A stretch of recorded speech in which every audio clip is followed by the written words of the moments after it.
여러분은 르네상스맨이라는 말을 들으면 누가 가장 먼저 떠오르시나요? 아마 많은 분들이 한 사람을 떠올릴 겁니다. 바로 레오나르도 다빈치죠. 화가, 과학자, 발명가, 건축가, 해부학자, 그를 수식하는 단어는 끝이 없습니다.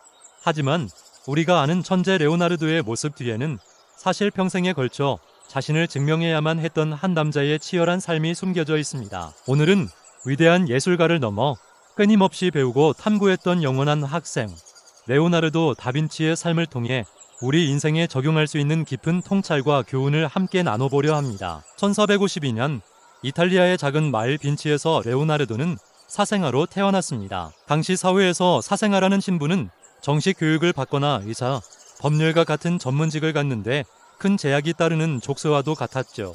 대학에 갈 수도 길드에 가입하기도 어려웠습니다. 어쩌면 그의 출발선은 다른 이들보다 한참 뒤에 있었을지도 모릅니다. 하지만 레오나르도는 자신에게 주어진 환경을 탓하지 않았습니다.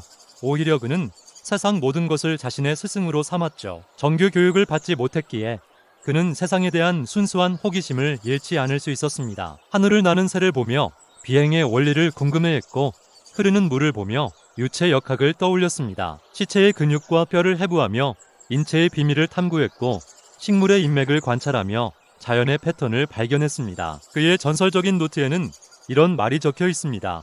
학습은 결코 마음을 지치게 하지 않는다. 레오나르도에게 세상은 거대한 교과서였고 그의 삶 자체가 배움의 연속이었습니다. 이것이 우리에게 주는 첫 번째 교훈입니다. 바로 배움에는 경계가 없다는 것입니다. 우리는 종종 나이가 들어서 혹은 환경이 안 좋아서 무언가를 배우기엔 늦었다고 생각합니다. 하지만 레오나르도는 우리에게 보여줍니다. 진정한 배움은 자격증이나 학위가 아니라 세상을 향한 순수한 호기심과 질문을 멈추지 않는 태도에서 시작된다는 것을요. 청년이 된 레오나르도는 피렌체로가 안드레아 델 베로키오의 공방의 제자로 들어갑니다. 그곳에서 그림과 조각뿐만 아니라 금속 공예, 기계 설계 등 다양한 기술을 익혔죠. 그는 스승의 작품 그리스도의 세례에 참여하여 천사의 모습을 그렸는데 그가 그린 천사는 스승의 그림보다 더 생동감 있고 아름다웠다고 전해집니다. 이 일화는 그의 뛰어난 재능을 보여주지만 동시에 그가 단순히 재능에만 의존하지 않았음을 의미합니다. 그는 공방에서 누구보다 성실하게 기본기를 닦았고 끊임없는 연습을 통해 자신만의 스타일을 구축해 나갔습니다. 하지만 그의 길은 순탄치만은 않았습니다. 레오나르도는 완벽주의적인 성향 때문에 작품 하나를 완성하는데 엄청나게 오랜 시간을 쏟았습니다. 많은 의뢰인들은 그의 작업 속도에 불만을 품었고 약속한 기한을 지키지 못해 계약이 파기되는 일도 잦았죠. 모나리자와 최후의 만찬 같은 불멸의 걸작들을 남겼지만 사실 그의 생애 동안 미완성으로 남겨진 작품과 계획이 훨씬 더 많았습니다. 여기서 우리는 두 번째 중요한 교훈을 얻을 수 있습니다. 바로 과정의 가치입니다. 우리는 흔히 결과물로 모든 것을 평가받는 세상에 살고 있습니다. 하지만 레오나르도에게 중요한 것은 단순히 그림 한 점을 완성하는 것이 아니었습니다. 그는 그림을 그리는 과정에서 빛의 원리를 탐구하고 인간의 감정을 연구하고 새로운 표현 기법을 실험했습니다. 그에게 예술은 세상의 진리를 탐구하는 또 다른 방법이었던 것이죠. 비록 많은 프로젝트가 미완으로 끝났을지라도 그 과정 속에서 얻은 지식과 통찰은 그의 노트에 고스란히 남아 후대에 엄청난 영향을 미쳤습니다. 여러분이 지금 무언가에 도전하고 있다면 결과가 조금 더디더라도 그 과정 속에서 배우고 성장하는 자신의 모습을 믿어주세요. 그 과정 자체가 여러분을 단단하게 만드는 가장 중요한 자산이 될 것입니다. 레오나르도의 삶은 한 분야에만 머무르지 않았습니다. 그는 밀라노 공작의 후원을 받으며 군사기술자이자 도시 계획가로 활동했고 프랑스 왕의 초청을 받아 건축과 운하 설계에 참여했습니다. 그는 화가라는 정체성에 자신을 가두지 않고 시대가 요구하는 다양한 역할을 기꺼이 수행했습니다. 예술과 과학, 인문학과 기술의 경계를 자유롭게 넘나들었던 그의 모습은 오늘날 우리에게 융합적 사고의 중요성을 일깨워줍니다. 우리는 너무나 쉽게 스스로를 나는 문과라서 나는 기술직이라서와 같은 틀 안에 가두곤 합니다. 하지만 레오나르도는 보여줍니다.